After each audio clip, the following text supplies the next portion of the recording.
All right. So is there anything that we haven't talked about? I mean, because there's essentially limitless options, but is there anything that you want to say or stuff that we didn't get to or maybe we talked about and skipped past too fast that you feel like you want to put out there? I think my biggest thing is let your kids fail. I think as a society, parents, I'm a parent, you don't ever want to see your kids struggle and stuff like that. We've eliminated all of the failure. All the kids care about nowadays is what their grade is. Mm-hmm. And so, we give retakes and we do this and we do that, which I'm not saying don't allow them to make stuff up, but let them fail. Let them fail. Let them feel the pain of failing. Because I see it, when the kids in my shop, the first thing they do is maybe they're working and they mess up. They cut something in the wrong spot. And so they're like, Mr. Gregory, I messed up. I need new wood. And I'm like, no. Unlike English where you can just hand them a new piece of paper, and it's 0.01 cents or something like that. There's a pretty significant cost, depending on the material and everything else. I was like, you're just going to use it. And they're like, but it's wrong. I'm like, yeah. Are you going to take points off? Yeah. You made a mistake. You're going to get penalized.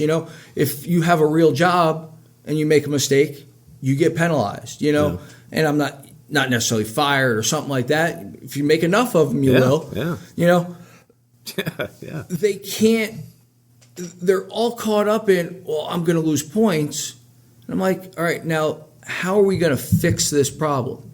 The better you get as a woodworker, yes, there are basic skills and fancier joints. Most of it's just figuring out better ways to fix the problems that you made. Right. How do I fix this mistake I made? Or how do I incorporate, there's a knot in this board. I've got $100 in a board, which is not unheard of. I'm making a table for my little brother right now. Just the wood in the top of it was, $400. And it's not even that nice. Yeah. And I searched long and hard to get it that cheap. Yeah. But it's got some knots in it. So how am I going to deal with those? Because he doesn't want big, ugly knots in his, so I'm going to have to figure out ways to inlay some material, things like that to make it look nice.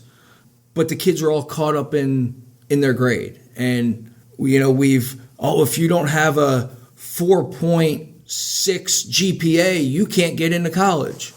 Yeah, you can. Yeah. You really can. You can get into college with much less than a 4.40, If you are serious about it, you can. There's always a way. Yeah. Especially using community college, especially. But yeah, there's So that's my biggest thing is let your kids fail. Not every kid has to go to college either. So let's stop pushing that quite as hard. You look at our student debt crisis in America. It's crazy. We talked a little bit earlier about the kids not completing college, So here a kid goes to college kind of because it was just what he was supposed to do. It's what he was supposed to do or they were supposed to do. And now he has tens of thousands of dollars in debt. Maybe they got a degree. Maybe they didn't. But they still have that debt that's not going away. That's one of the scariest parts of the student loan issue that I think people don't. I think we know it, but I feel like that part gets talked about less, is how much of that student loan debt doesn't actually accompany a degree. Right. And I forget. I used to know the number, and I'm gonna say it's half, and I'm just guessing now, but it's like a huge. It might even be more than half. Like it's a huge percentage of this massive amount of debt we've accumulated. And you don't even have the diploma that you're paying for. All I do is on an application, I check the box of some college. Right. And some college is fine, but if you paid $25,000 to check the some college box and nothing else came with it, like you could have done that for, $400 at your community college just the same. And I'm a guy who loved college. Like I had a great time in college. Like I went to all the classes and I went to all the parties. I just didn't sleep. Like that was so. I'm not ever saying that and like it's not good, but not everyone has to go as big. And the failure, there's a quote, I'm going to butcher this quote, and if you like it, I'll send it to you. You can look it up. But it's I think it's like Thomas Dewey, and it says, I have it on the wall right above the screen in my room. Failure is instructive. The person who thinks, or thinking person, learns quite as much or quite more from his failures as from his successes. If you're a thoughtful person, you learn more from all the mistakes than from all the stuff that you did right. And I don't know that we're currently running school that way, because I need the GPA, because I need to go to school, because I need, and I think it's a distraction. Yeah, I do too. Like I said, the kids, once they make a mistake, their brain shuts off because now they're worried about, I'm going to lose points on this, as opposed to, okay, I made a mistake. How do I fix that mistake? Maybe my shelf is an inch shorter. Yeah.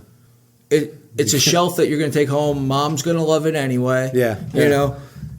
Mom didn't know what the dimensions were to start with. That's right. That's right. And we do a plastics project that we're working on right now, where they get like a logo or something like that, and they cut it out using the bandsaw.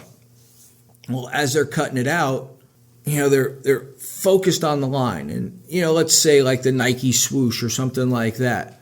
Well, if you deviate off that line a little bit, but still have that basic shape, everybody's going to look at, and you're going to vacuum form it anyway, so it's not going to be 100%. Mm. They're going to look at it and say it's the Nike swoosh. Where if you veer off of it a little bit, and then all of a sudden you make a drastic correction, it's going to have a big hump in it, or right. And it's going to look worse. And I'm like, once you peel that pattern off, nobody knows where the line was anyway. So gently come back into that. Learn to work with your mistakes. Yeah. And it's a different application, but it's the same mindset. The AP language class that I teach is different than most English classes because it's the first time where it's mostly nonfiction and argument. It's not Shakespeare. It's not literary analysis. I always tell them, you actually said this earlier, you said kids can tell you what, and then they forget it. So when they learn some stuff at the beginning of your class and then they forget what, and then later on they don't know how to do things, I tell them that really good classes, especially later in high school, are all about how and why. Or, how do I do it and then why? Or if you're reading something, it's not about what the author said. Anybody who can read can tell you that. How do you say it? Why do you say it that way? And it takes a while to do that thinking. And so we're now at the point in the year where kids are, now is when the improvement picks up. Like kids have been writing and they're low on the AP grading scale for the whole first part, and it starts to click. And for some kids, it goes real fast. Like they write one bad paper and then boom, they're good. And for most people, there's one or two in between till you get to this point. But now is also the part where the kid who, say, on a 9-point scale wrote a 2, and then they wrote a 3, and then they wrote a 2. And I have students who are literally like crying or holding back tears, and they're like, I think I'm just going to drop the class. I'm like, it's February. Like I'm gonna cancel my AP exam. I'm gonna get my money back. I'm like, they give you like less than half of your money back. Like, why even just do? And like, no, I just can't. And I'm like, no, look. It's not like, what is it? The growth isn't always a straight line. Right. You look at the stock market for a week. Like right now, you'd think everything's awful. And then if you like stand back, you go like, oh, it does this all the time. Like you have to have these moments where you failed or whatever. And the kid who has that experience and doesn't quit, in the end, is eventually we're going to get it. But you probably learned a lot more along the way. And things are probably more important than how to write the paper. Like your ability to like respond and persevere, to ask for help, to do the rest. And if we don't let them fail in the first place, you didn't learn any of those other things. And none of that shows up in your grade, but it shows up in everything else you do in your life. And I don't know that we're doing that part very well, because if you don't struggle and learn how to deal with that one way, and whether it's in school or you can do that in sports practice, you can do it wherever, but like that's probably more important than your ability to write a rhetorical analysis essay in the long run.